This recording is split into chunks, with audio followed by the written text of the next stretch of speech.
Welcome to episode 71 of Living the Empowered Life podcast. My name is Yvonne.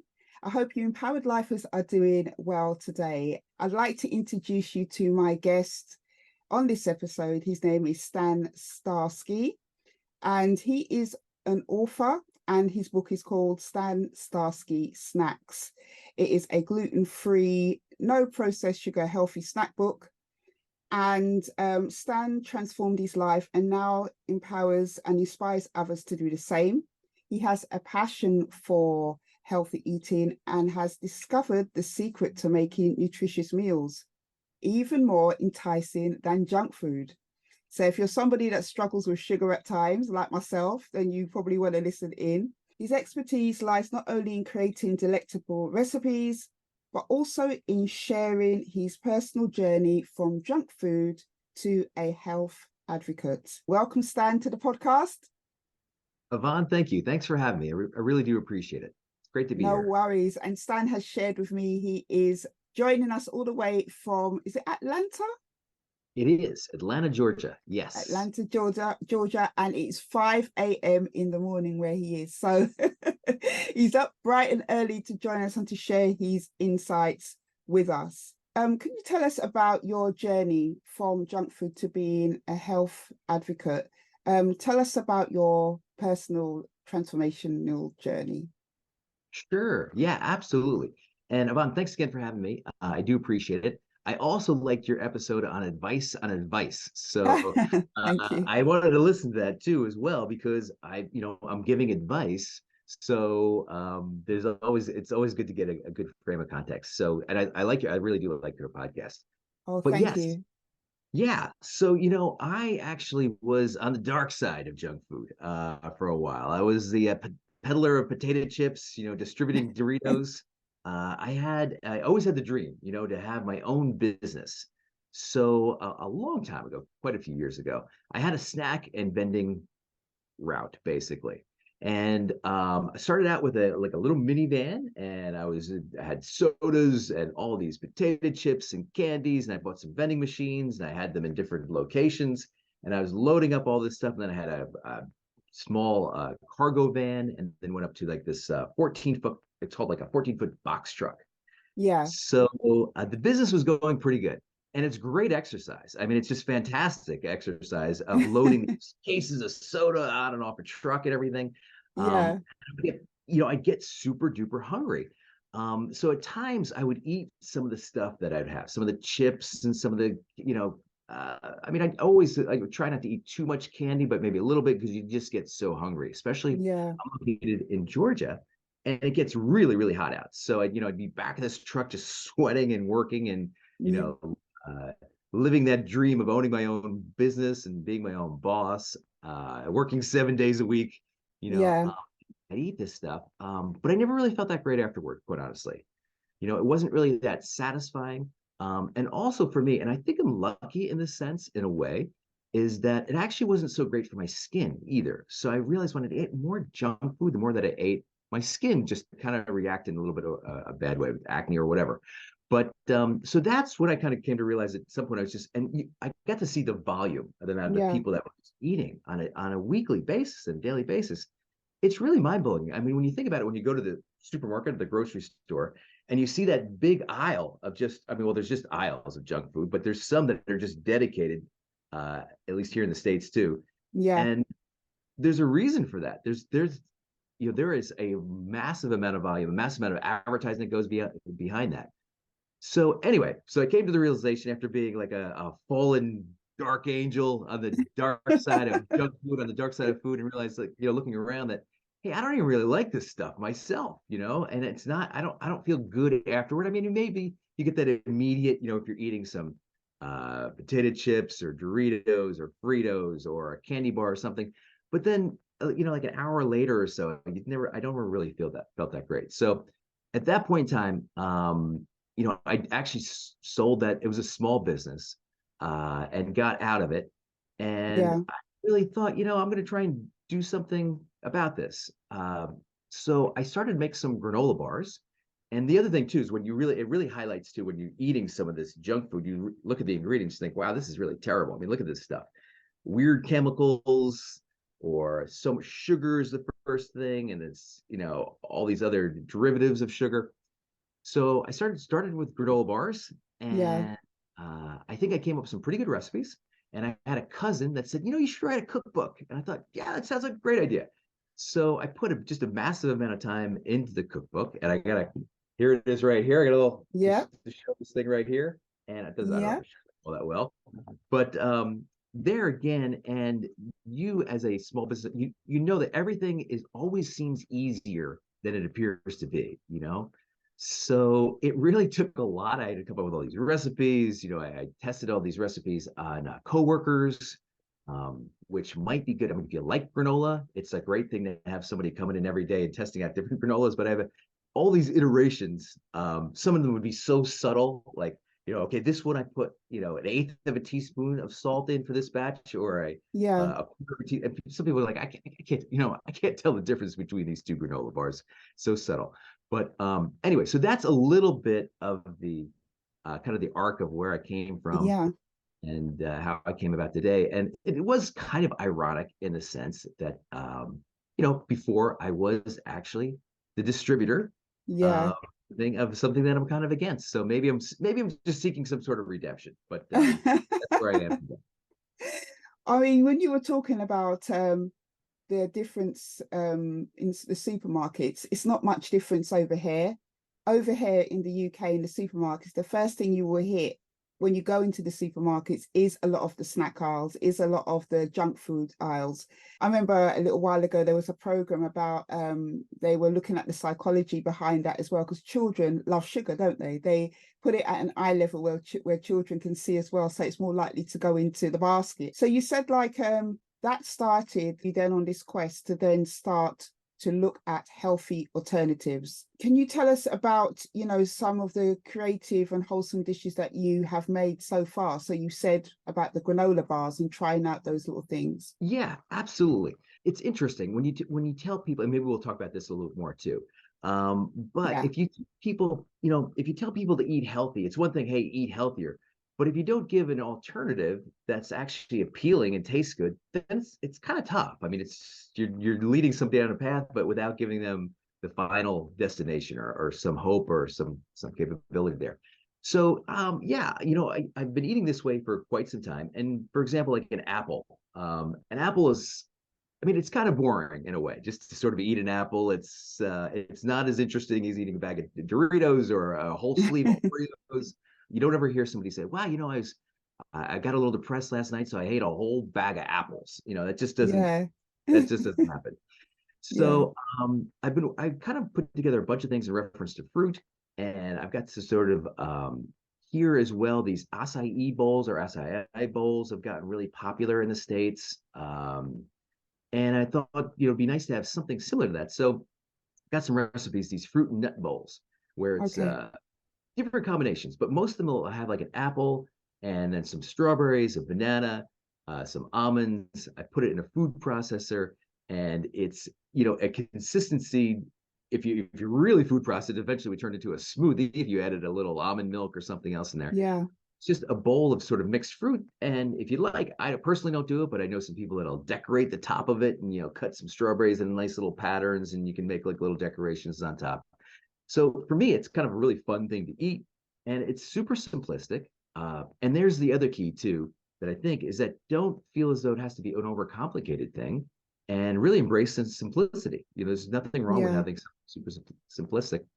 And this is honestly, that's the way I kind of eat that almost on a daily basis. I really get a kick out of it.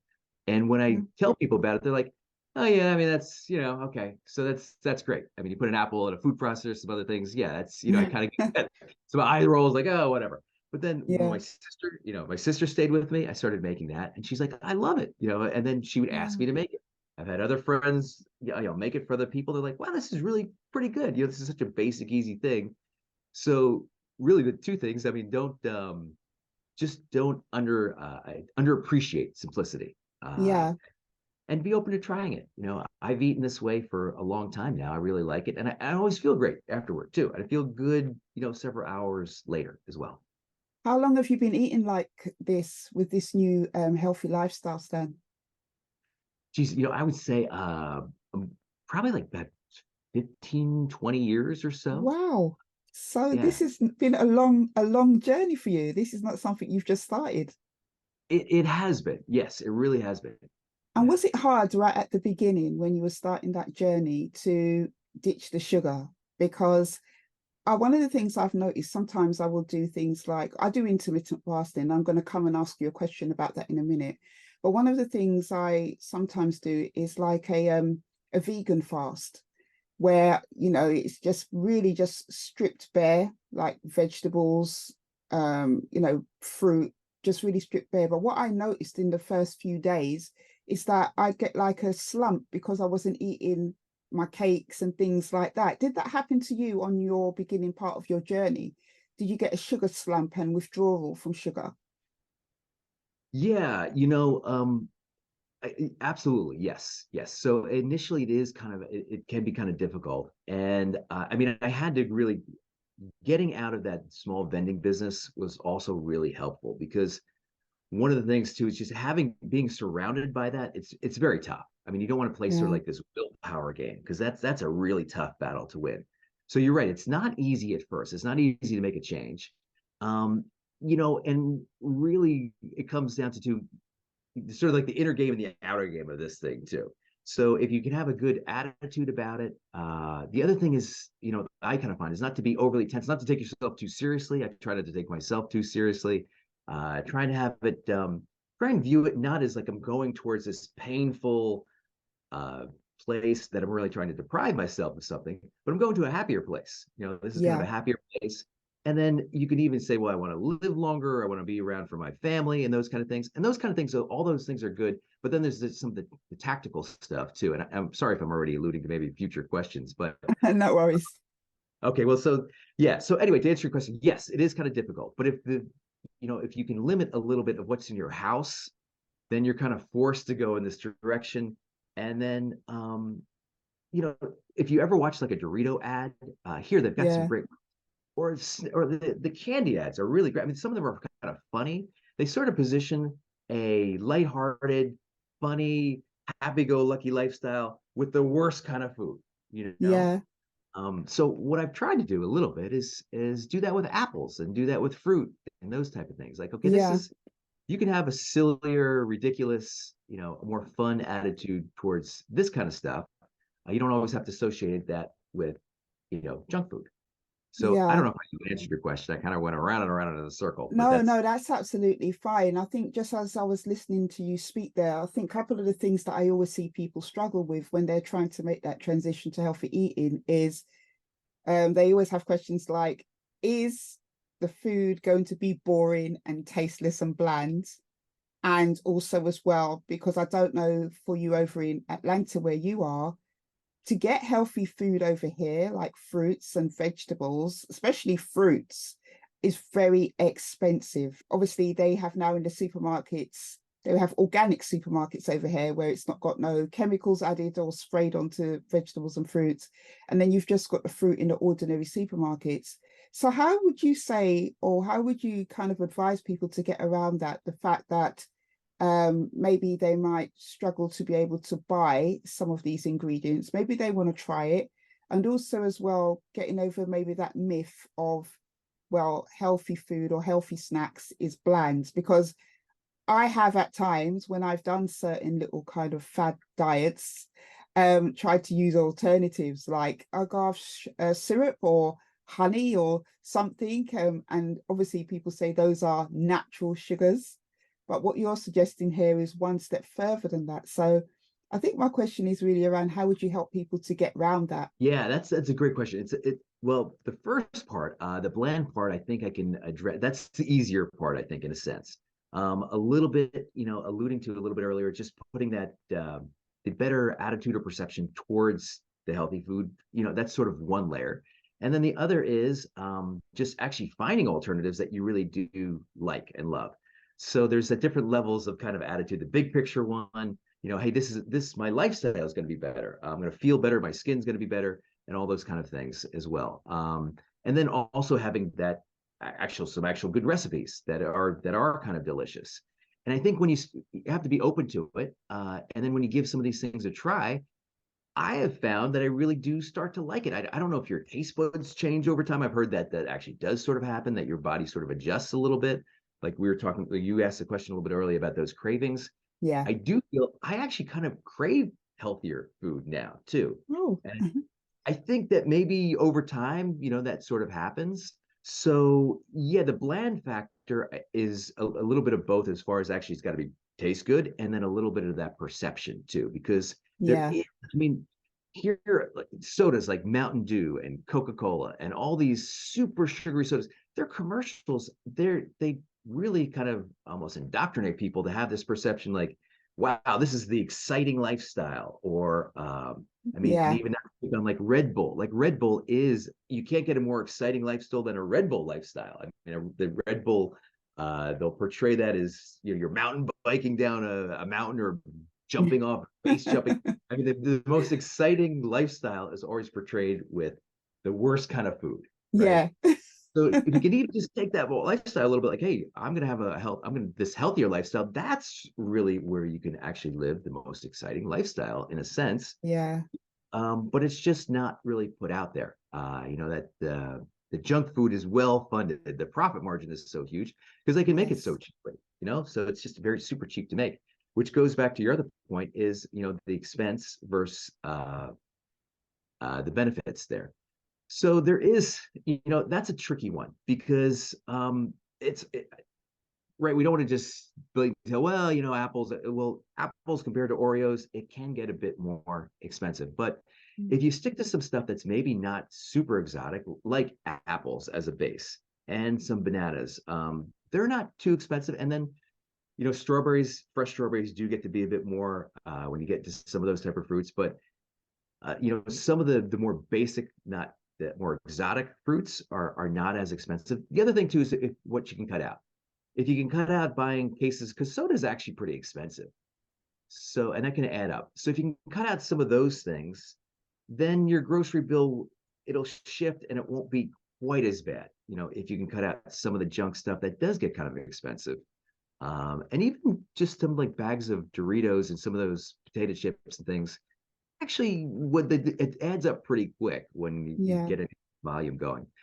So I don't want to sugarcoat it in the sense that, yeah, healthier food can be a bit more, but if you can eliminate some of that other junk, some soda and other things, which is going to be better for you anyway, then the healthier food may not be quite as, your grocery bill or your shopping bill at Yeah. the end of the day might not have gone up quite as much as you expected, as opposed to just saying, well, I'm going to still eat a lot of, or drink a lot of soda and have a lot of this junk stuff, but trying to add some fruit on top of that. So I mean, you are eliminating some things.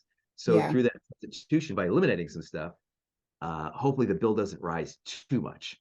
But at the end of the day, hey, it is a little bit more expensive. But when you think about it, like, hey, we're having this conversation, what we're putting in our bodies is fueling our conversation. I mean, you look at your Yeah. arms, your legs. Hey, where'd all this flesh and blood come from? Right? It came from what you're putting in your mouth. So it's hey, it's kind of a big deal. Yeah.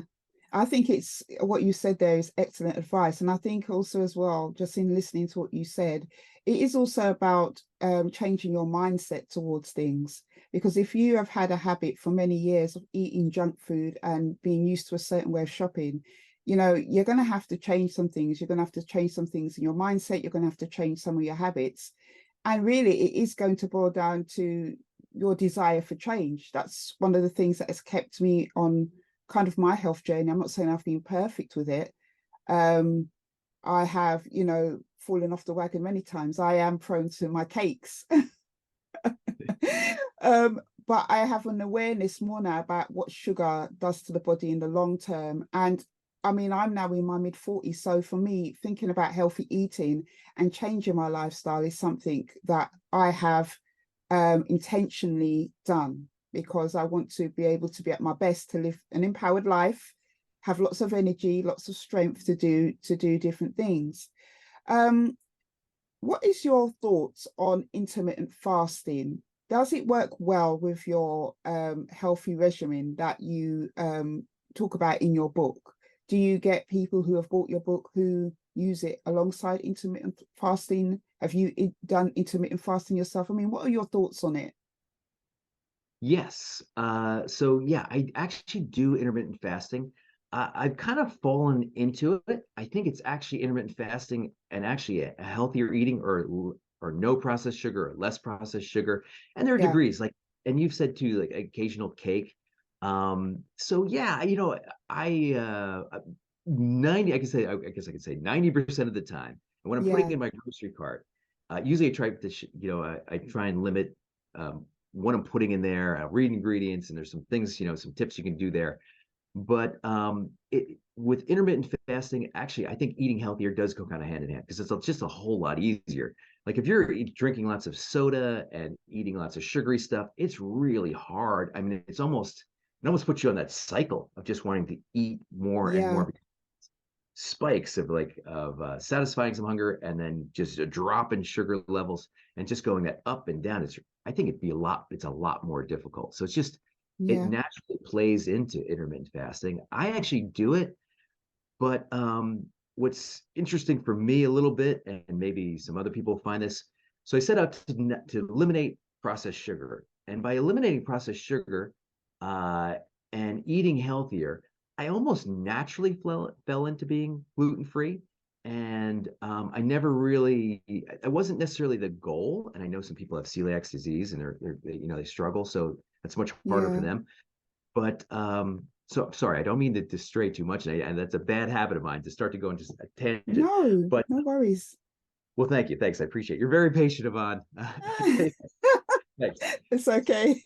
So yeah, but basically, yes, I've naturally kind of fallen into intermittent fasting. I think it's a whole lot easier to be eating healthier because you're not going to get those spikes constantly. You're not fighting a craving so much. What you're keeping in your house, so you're not fighting willpower all the time because you go through the day just tired and stressed and life is coming at you all different directions. So if you have less junk in the house, that makes it so much easier too. Yeah, that is definitely something that I try and do within my own house is to kind of limit the junk food and go for healthy alternatives. But I think that intermittent fasting is one of those things that, again, it's a habit and a mindset to get into that lifestyle. It doesn't happen overnight. You can start small and everything. Um, so can you tell us some of the recipes that you've done, some innovative recipes and you know, what's inspired some of the dishes or snacks that you've put together? Sure, yeah. So I talked about a little bit of the fruit and nut bowl, and there again, Yeah. guys were like, oh, big deal, yeah. But food processor. What types of nuts do you put in there, by the way? What type of nuts are we talking about? Like, is it walnuts or cashew nuts? I found almonds work the best. Okay. The crunchiest, and it kind of the texture seems to kind of go well with the fruit. So almonds, but you can put walnuts, pecans, or pecans. Um, so yeah, you can go back and forth, put whatever kind of nuts you want to put in. Hey, Yeah. it's not a super rigid thing, and sometimes, or you can put two different nuts if you want to. You can experiment a little bit, but I typically just go with almonds. I saw on your on the stuff that was sent to me about your spinach dip. Can you tell us a bit about that? Sure. Yeah. Sure. Okay, great. So I'm glad you watched that video or maybe you saw it or whatever. But yeah, so the spinach dip, I wanted to have some alternatives to spinach dip is kind of a popular thing. And it's Yeah. always filled with tons of mayonnaise and stuff. And there's nothing wrong with I guess there's nothing too wrong with mayonnaise, but just to have a different. So I substitute basically an avocado instead of mayonnaise, and there's a little bit of garlic and some salt and pepper and some apple cider vinegar. And I've heard all kinds of things about apple cider vinegar, and just recently Yeah. how it helps stop glucose spiking and levels out your sugar levels and all those kind of things too. So the spinach dip, Drink yeah, it in the that's. morning. Oh, do you drink in the morning? Yeah. Yeah. Great. Yeah, I've started to drink some from time to time too. And to me, kind of water can get kind of boring. So sometimes if you even just put a couple Yeah. drops of that in there, at least it gives the water some flavor. Yeah. Uh, so yeah, the spinach dip. Thanks. I appreciate that. That's one that I really like, and that's one I've kind of taken out to some friends, and they'll kind of think like, "Hey, I need my video." Kind of say this. People say, "Is there mayonnaise?" They put mayonnaise in this. And I would just take Yeah. that as a compliment. That hey, no, there's no mayonnaise. It's just avocado, which has got all kinds of omegas and stuff, which is really great. So yeah, there's that one. I've got a bunch of ones. Guacamole. Now here I didn't invent guacamole. I mean, that's certainly one, but I got kind of Yeah. the way I like to make guacamole. Um, and there's yeah, as I mentioned, so the granola, some of the veg. I've got some other dips out there. Yeah. Uh, so those kind of things. And what has been kind of like the feedback that you've got from people who have tried your recipes, whether that's, people who, have bought your book, friends, family, what do they think about the recipes? What's their favorites? Has it helped them to transform their lifestyle into a more healthier one? They hate them. They hate my recipes. They can't stand it. They like me, and they lie to me. No, but I've always Your wanted. friends and family. Is that you just Yes, yes, yes. They just put up with me. All yeah. right, I'll pretend to eat this. Okay, if I have to. No, they all seem to like it. As I mentioned a little bit earlier too. So when my sister has come to visit as well, and I always you go with your family first. You have to force them to you got to try this. And Yeah. that's actually what's given me a little bit more confidence actually to put this out there to other people as well. So yeah, it's been a pretty good reception. And I mentioned a little bit earlier too, when I was writing the book, I was Yeah. testing out all these different versions. So that really helped out as well. Uh, and it would help too, if I'd make some granola bars or make the dip, and if it's, if it's gone by whatever, if you're going to a party or something, then that's obviously a good sign that people are eating it. Or if it's just sort of sitting there in the corner and nobody's really Yeah. touched it, or nobody wants more, or nobody's asked about it, or nobody's made a comment about it, then you kind of know, oh, well, maybe this one Yeah. wasn't. But yeah, it's been pretty good reception, so that's really helpful. And it's nice to get. I mean, it's always nice to get Yeah. some good feedback. No, that's great because obviously you've done like your research, haven't you, about what's from observation, from listening to what people are saying, what tastes nice, what people didn't really gravitate towards and stuff. So, you've been able to put together some really good recipes. They sound really interesting, actually. Um, so how have you then further empowered individuals to break free from junk food? um what has that journey been like? So are you doing it one recipe at a time, or what types Yeah, of things have you been doing to further sure. empower people? Yeah, so I'll tell some friends, and what I'll try and do when I'll go shopping. And here again, I guess over time, it's just sort of a little by little, I've gotten to this point, and this is what works for me. So I don't want to be the type of person. There again, you give advice on advice, and if anybody listen to Yvonne some of her earlier episodes, it's some great stuff, and a lot of your earlier episodes, but what I kind of this is what I do. I typically try and put stuff in my shopping cart for the most part that has just one ingredient. And then if you're just putting things that just have one ingredient, like you're buying apples, there's apples. If you you have oatmeal, it just has oatmeal in the box of oatmeal. Ideally, I mean, you could go really to an extreme and just say, hey, I'm not going to buy anything in a box. I'm just going to eat all fresh produce and Yeah. foods. And if you are eating meat, then it's just fresh meat, obviously, that's in a uh, refrigerated area. But you could go one ingredient, so that would be one level if you're just going one ingredient. But a step before that could just obviously just looking at the ingredient list and making sure that there's no processed sugar, no weird chemicals. I think that is a good step. Or just even just saying, okay, most of the stuff that I buy is just going to have Yeah. one ingredient. So just and then when you do that, when you do the one ingredient thing, you kind of almost fall into being gluten free, because unless you're buying a bag of flour or a big Yeah. jar of wheat germ or something, most of the time you just sort of like, oh wow, now all of a sudden I'm kind of gluten free if I'm just eating one ingredient. And then you think if you're just shooting for that one ingredient in your shopping cart, next thing you know, you're like, wow, okay, I'm not eating any processed sugar unless I'm buying a bag of sugar by default. This one ingredient concept, uh, I'm not eating any processed sugar now Yeah. because there's only one ingredient, and that one ingredient is a banana or oatmeal or whatever that is. So it actually that if you can do that, that makes it pretty easy to go in that direction. So kind of that's what I've advised some family and friends. And it doesn't have to be like an all or nothing. It just be a direction towards that, and then Some of the other advice is like here in the States, you shop the perimeter, and the perimeter aisles are, that's where the fruits and vegetables, Yeah. refrigerated stuff, that's where all the best stuff is. And the middle stuff are some of those junk food aisles. Yeah, it's the same kind of set out as the supermarkets over here, actually. They have all the fruits and that around around the perimeter or at the back of the supermarket. So it's really about one step at a time then, just telling people to make those small changes one step at a time, whether that could be replacing a box of biscuits with a bag of apples, transforming your shopping cart one step at a time. So in order to make your recipes, does it involve then purchasing any equipment, like for example, a NutriBullet machine or a blender, or how can people, what do people need to be able to do your recipes and make them? Yeah, it's a good question. It's something I don't necessarily think, and I always take for granted too. So you do need a food processor, like the spinach dip. You need the food processor. So a lot of these things, the fruit and nut bowls, you do need a food processor.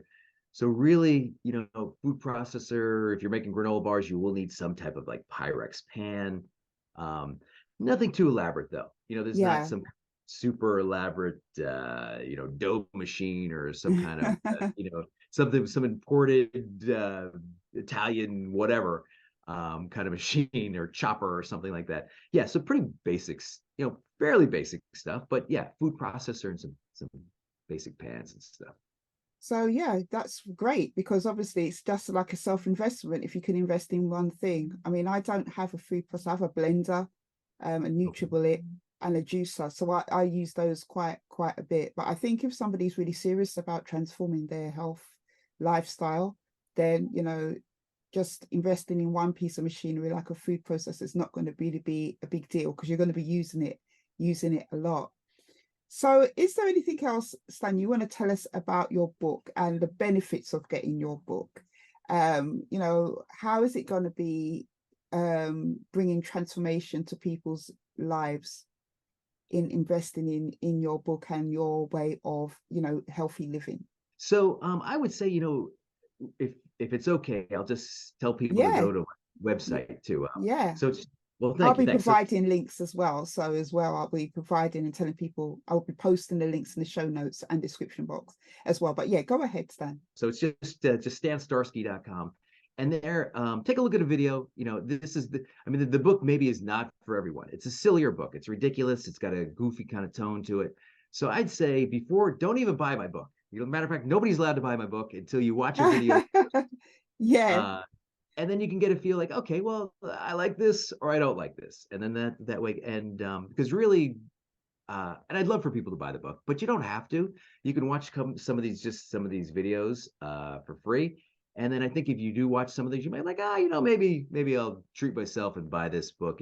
I think it's $9 right now, and it'll hopefully give you some ideas, lighten things up a little bit in reference to healthy eating, not to take things so seriously. I mean, when you're tense and stressed and worried about like I gotta eat healthy, and you're all kind of bound up, it just makes things so much harder. So if yeah, you can just kind of relax, lighten up a little bit, and not take things too seriously, although it's a serious topic of what you're eating every day, but yeah, you can kind of breathe into that and relax a bit. It just makes things easier. Go to stanstarsky.com, watch a video, sit through the spinach recipe or whatever, some of those. Hopefully you get a kick out of it. And then after that, you can be like, maybe I'll check out this book. But I think it'll just give some ideas, maybe hopefully give a little bit of motivation, realize there are some alternatives, because if you tell people to eat healthy and you don't give them some alternatives, then what? And then you just yeah.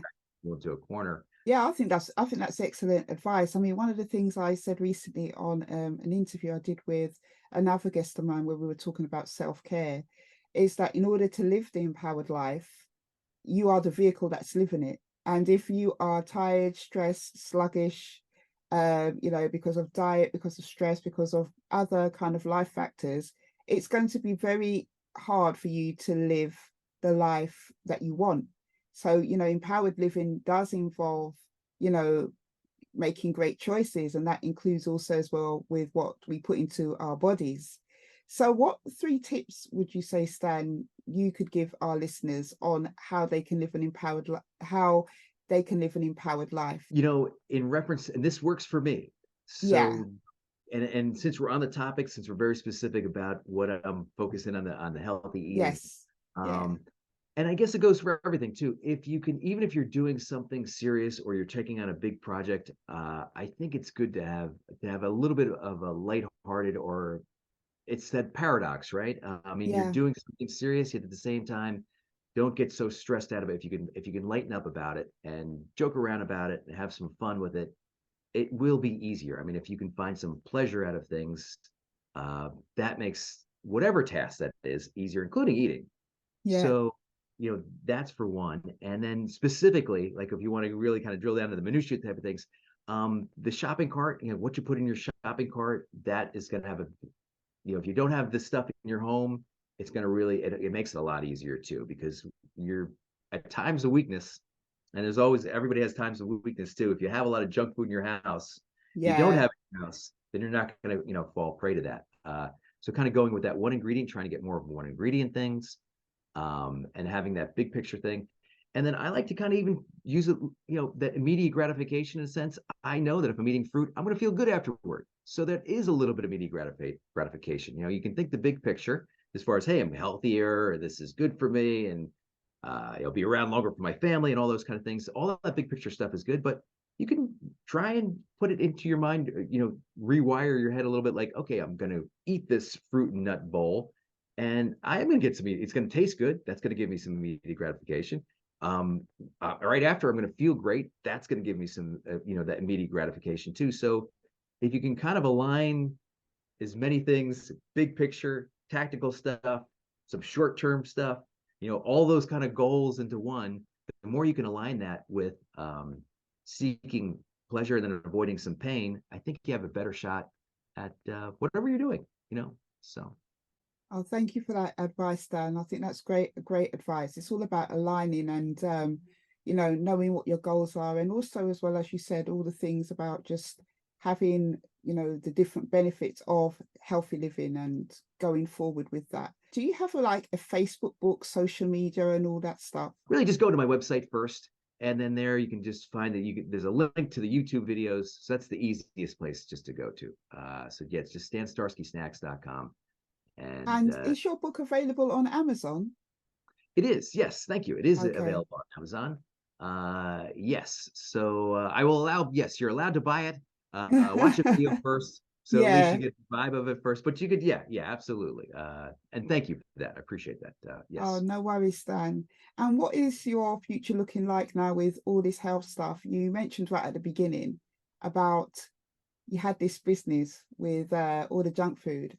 Are you now taking this forward and maybe developing your snacks into, an equivalent to make a business as well? I'm not too sure 100. I don't really know what the end destination is going to Yeah. be, quite honestly, with this. It's something I really do like. I've seen the difference